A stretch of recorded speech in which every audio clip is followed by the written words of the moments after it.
'దండోర' 2 hours 15 minutes run టైమ్‌తో థియేటర్స్‌లో release అయ్యి, present prime వీడియోలో స్ట్రీమ్ అవుతుంది. థియేటర్‌లో నేనైతే మిస్ అయ్యా. ఇక ఓటీటీలో చూసిన తర్వాత నాకైతే చాలా ఓపెన్‌గా చెప్తున్నా అండి. ఫస్ట్ సీన్ ఒకటి హార్ట్‌కి టచ్ అయింది. డెడ్ బాడీని పైనుండి తాళ్ళతో కట్టి దించడం. అది చూడగానే ఆ సీను మణిరత్నం గారి 'కడలి' అని ఒక మూవీ ఉంటుంది. అందులో స్టార్టింగ్ సీన్ గుర్తొచ్చింది. అక్కడ కూడా ఇలాంటి ఒక ఎమోషనల్ సీన్‌తోనే 'చిట్టి జాబిలి' అనే సాంగ్‌తో మొదలవుతుంది. ఇలా చెప్తున్నాను తప్పుగా అనుకోవద్దు. ఆ 'కడలి' సినిమాలో చూసిన వాళ్ళకి తెలుసు. ఆ స్టార్టింగ్ సీన్‌లో తల్లి పోతే కొడుకు ముందే శవపేటికలో పెడతారు.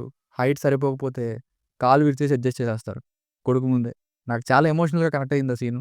అంతే ఇంపాక్ట్‌తో ఈ 'దండోర'లో కూడా ఫస్ట్ సీన్ స్టార్ట్ అయ్యి, ఇక అక్కడి నుండి చాలా వరకు ఎన్నో కులపిచ్చున్న సినిమాల్లో చూసినట్టే అప్పర్ కాస్ట్ అబ్బాయిని, లోయర్ కాస్ట్ అబ్బాయిని లవ్ చేయడం. ఊర్లో పట్టింపులతో తండ్రైన శివాజీ గారు ఒప్పుకోకపోవడం.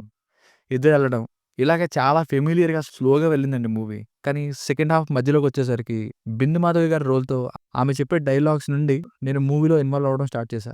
ఇక ఎందుకో తెలీదు స్లోగా వెళ్తున్నా గానీ ఎమోషనల్‌గా కనెక్ట్ అయ్యా. 2, 3 సార్లు కళ్ళలో తెలియకుండా నీళ్ళు కూడా తిరిగాయి. ఎస్పెషల్లీ ఆ చెల్లి సీన్ వచ్చినప్పుడు. లాస్ట్ అరగంట తెలియకుండానే ఇన్వాల్వ్ అయిపోయా. ఆ పోర్షన్ మాత్రం చాలా క్రియేటివ్‌గా అనిపించింది. అంటే ఇలా కూడా కంక్లూజన్‌ని ఆలోచించొచ్చా? ఇలా కూడా మార్పు విషయంలో ఆలోచించొచ్చా అని. ఇక సినిమా అయితే ఓవరాల్‌గా నాకైతే వన్ టైమ్ వాచబుల్ అనే ఫీలింగ్ కలిగిందండి.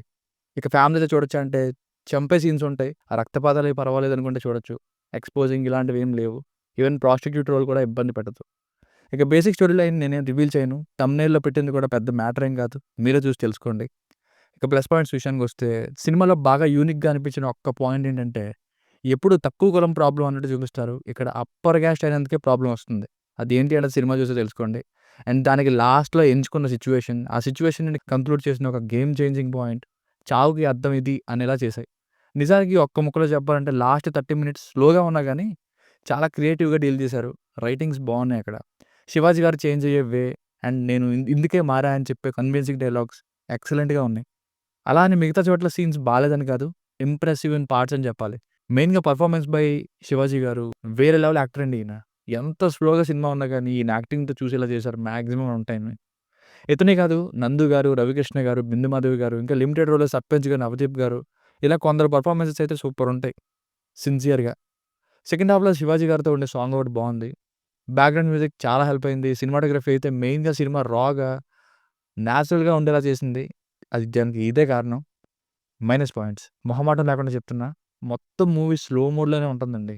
అందులోనూ చాలా వరకు ఒక్క చివరి అరగంట వరకు ఓకే. ఇలా చెప్పొచ్చేమో. ఆ చివరి అరగంట కోసం చాలా బిల్డ్ చేశారనే చెప్పాలి. కానీ ఆ బిల్డ్ చేసింది కొన్ని సీన్స్‌కి ఇంపాక్ట్ ఇచ్చినా గానీ, చాలా సినిమాల్లో ఎన్నో ఏళ్లుగా చూస్తున్న స్టఫ్‌నే.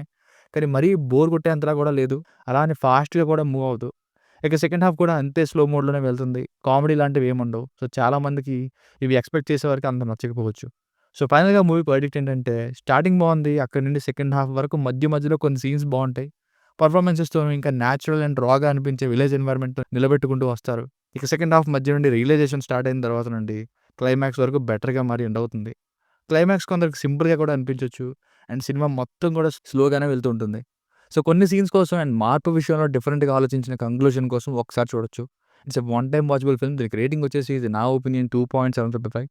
మీకేమైనా నా వర్క్ నచ్చినట్లయితే ఇలాంటి మరిన్ని రివ్యూస్ కోసం మన ఛానెల్‌ని సబ్స్క్రైబ్ చేసుకోండి. Thank you.